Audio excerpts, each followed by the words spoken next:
let every nation know, whether it wishes us well or ill, that we shall pay any price, bear any burden, meet any hardship, support any friend, oppose any foe, to assure the survival and the success of liberty.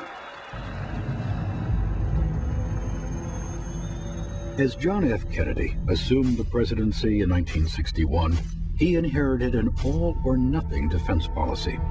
It provided only two military options for dealing with a Soviet threat: do nothing and let the diplomats work it out,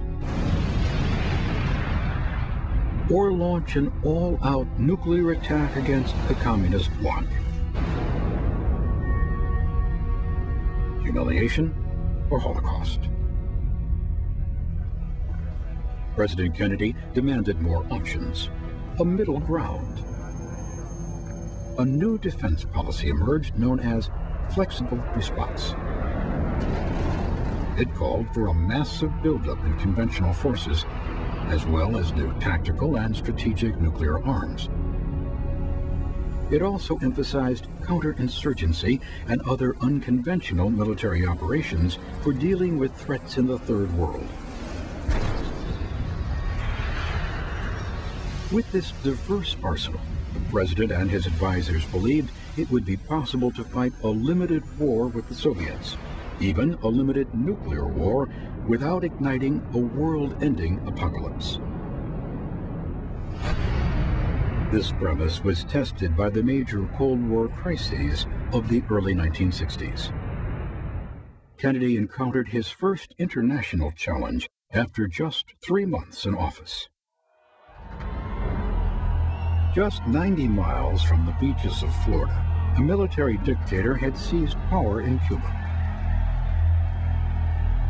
Fidel Castro promised his people, not communism or Marxism, but representative democracy, social justice, and a well-planned economy. But U.S. leaders feared the worst. Castro looked like a communist and talked like a communist. He was a liability. In April 1961, plans were set in motion for an armed invasion of Cuba. The covert mission took its name from the main landing ground on the Bay of Pigs. The CIA had armed and trained a band of Cuban exiles for the covert operation. President Kennedy approved the plan, but then he crippled the operation by refusing air and naval support. The invasion force was crushed. The Kennedy administration humiliated. Attorney General Robert Kennedy feared that the Soviet Union would seize on the Bay of Pigs as a sign of weakness. He warned his brother, if we don't want Russia to set up missile bases in Cuba, we had better decide now what we are willing to do to stop it. Following the Bay of Pigs, the U.S. imposed economic sanctions on Cuba. Castro appealed to the Soviet Union for aid.